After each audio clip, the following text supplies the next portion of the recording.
Hello दोस्तों। कहानी कही अनकही में आपका स्वागत है।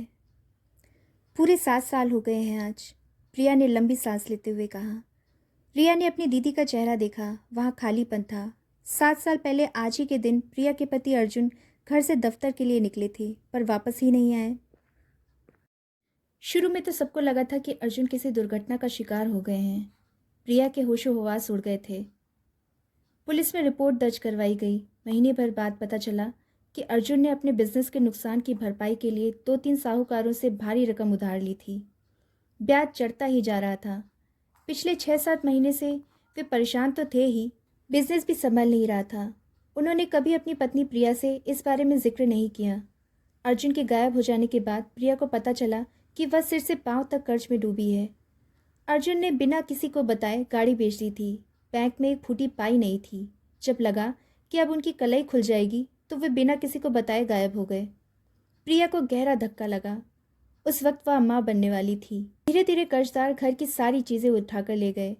प्रिया के सास ससुर तो थे नहीं, बस एक जेठ थे जो उल्टे सीधे कागजों पर उससे हस्ताक्षर करवाकर बची खुची चीज़ें भी हड़प गए। प्रिया मायके आ गई। वहाँ भी कौन था? छोटी बहन रिया और पापा। 8 महीने बाद उसने सोनू को जन्म दिया।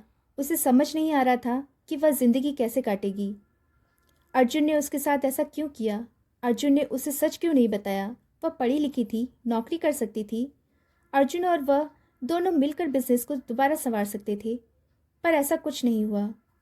प्रिया को रह रहकर अर्जुन पर गुस्सा आता। कायर, डरपोक, खुद तो जान छुड़ाकर भाग गया, उसे छोड़ गया बेटी को पालने के लिए। कर्जदारों को निपटाने में उसके एक एक गहने बिक गए। घर बिक गया, यहाँ तक कि घर की चीज़ें भी बिक गईं। सोनू जब साल भर की हुई तो प्रिया ने तय किया कि वह भी नौकरी करेगी। रिया जिस दफ्तर में काम करती थी वहीं प्रिया को भी नौकरी मिल गई। दोनों बहनें मिलकर घर संभालती, सोनू की देखभाल करती। पापा बूढ़े हो चले थे। उन्हें बड़ी बेटी को देखकर बड़ा दुख होता था। इतना देखभाल कर अच्छे घर में रिश्ता किया, क्या नतीजा निकला।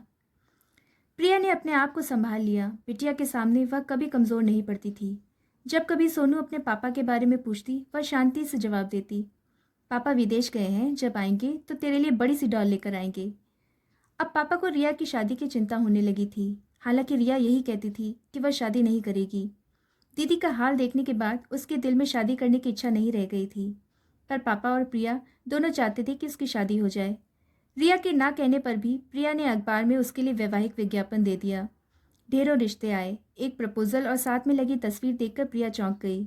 लड़के की शक्ल हूबहू अर्जुन से मिलती थी। लड़का मुंबई में काम करता था। उसने अपना नाम चेतन लिखा था और पता मुंबई के बॉक्स नंबर का था। प्रिया ने जब रिया को तस्वीर दिखाई तो वह भी सकते में आ गई। हाँ दीदी, ये तो बिल्कुल जीजा जी की शक्ल है। क्या ये वो हो सकते हैं? क्या पता रिया। प्रिया ने ठंडी सांस ली। साल भर पहले बिशन मामा कह रहे थे कि उन्होंने अर्जुन को हरिद्वार में देखा था। वे अर्जुन अर्जुन बुलाते हुए उसके पीछे भी गए थे, पर वे वहां से निकल चुके थे। तुम कितनी बार यह बता चुकी हो दीदी। क्या करूं, और कुछ बताने के लिए है भी तो नहीं। इनका क्या करें? चेतन शक्ल से तो जीजा जी ही लगते हैं, बस उनकी मूछें थी इस तस्वीर में नहीं है। तुम इनसे मिलो तो सही। मैं अकेले नहीं मिलना चाहती। ऐसा करते हैं, इनको पत्र लिखकर यहाँ बुला लेते हैं। पिछले साल हमने घर बदला है, उनको यह भी नहीं लगेगा कि यह तुम्हारा मायका है। मैं अब अर्जुन से नहीं मिलना चाहती। दीदी देखो तो सही किस हाल में है जीजा जी। उन्होंने इतने दिनों से मेरी खबर तक नहीं ली। उन्हें तो यह तक नहीं पता होगा कि उनकी एक बेटी भी है। पर दीदी तुम ही तो कहती थी कि जब तक वे साथ थे तुम्हें खूब खुशी दी। हाँ, यही तो दुख है रिया, कि खुशी भी तो हम साथ ही बनाया। जब दुख आया तो कन्नी काट कर भाग गए। कभी यह न सोचा कि मैं अकेले क्या करूँगी। प्रिया की आंखों से आंसू ढलक आए। तुम अब भी चाहती हो ना जीजा जी को? रिया ने धीरे से पूछा। प्रिया कोई जवाब नहीं दे पाई। कैसे बताती कि अर्जुन उसके लिए क्या थे। प्रिया ने उनसे मोहब्बत की थी। अगर वे उसे अपनी आर्थिक स्थिति बता देते तो वह सूखी रोटी खाकर भी उनके साथ गुजारा करने को तैयार थी। पिछले साल जब बिशन मामा ने कहा था कि उन्होंने हरिद्वार में अर्जुन को देखा है, उसका मन हुआ कि वह वहां जाकर उनसे मिले, पर उसकी हिम्मत नहीं हुई। दीदी बताओ ना, क्या करें हम चेतन का? रिया उसे सच की दुनिया में ले आई। प्रिया ने आंसू पोंछते हुए कहा, लिख दो कि यहाँ आकर मिले। अच्छा दीदी, चिट्ठी पापा के नाम से जाएगी, देखते हैं चेतन महाशय आते हैं या नहीं। चेतन का जवाब आ गया। उसने लिखा था कि 15 दिन बाद वह मिलने आएगा। दोनों बहनें दफ्तर और घर में चेतन के बारे में ही बात करती। रिया को पूरा विश्वास था कि अर्जुन ही चेतन है। प्रिया कहती कुछ नहीं थी, पर उसे भी यही लगता था। अगर वह अर्जुन हुआ तो क्या कहेगा वह उससे? वह क्या कहेगी? वह दिन आ गया जब चेतन को आना था। प्रिया के पेट में बगोले उठ रहे थे। रात भर वह सो नहीं पाई। पापा को उन दोनों ने पूरी बात बता दी थी। शाम को दोनों दफ्तर से जल्दी घर आ गईं। प्रिया ने जानबूझकर सफ़ेद साड़ी पहनी। 6 बजे दरवाजे पर दस्तक हुई। उसने धड़कते दिल से दरवाज़ा खोला। सामने जो खड़ा था उसे देख उसका दिल थक से रह गया। वह अर्जुन नहीं था। हाँ, अर्जुन से मिलती जुलती शक्ल का ज़रूर था। चेतन ने धीरे से पूछा, मैं अंदर आ सकता हूँ? प्रिया चौंक कर पीछे हट गई। तब तक रिया भी कमरे में आ चुकी थी। प्रिया ने किसी तरह अपनी भावनाओं पर काबू रखा और आंसू को जब्त करके अंदर चली गई। चेतन आश्चर्य से उसे देखता रहा। रिया ने उससे 2-4 बातें की, फिर वह भी उठकर अंदर चली गई। पापा की समझ में नहीं आया कि वे क्या कहें। उन्होंने चेतन को पूरी बात बता दी कि प्रिया के साथ क्या हुआ और कैसे वे लोग उसे अर्जुन समझ बैठे। चेतन सिर्फ चाय पीकर चला गया। अगले दिन प्रिया दफ्तर से आकर बैठी ही थी कि चेतन आ गया। प्रिया हड़बड़ा गई। चेतन ने मुलायम आवाज में कहा, मैं आपसे ही मिलने आया हूँ। जी कहिए। प्रिया अब तक शौक की स्थिति में थी। आपके पापा ने कल मुझे सब कुछ बता दिया आपके बारे में। अगर आप बुरा न माने तो एक बात कहूँ, मैंने भी आप लोगों से झूठ कहा है। क्या?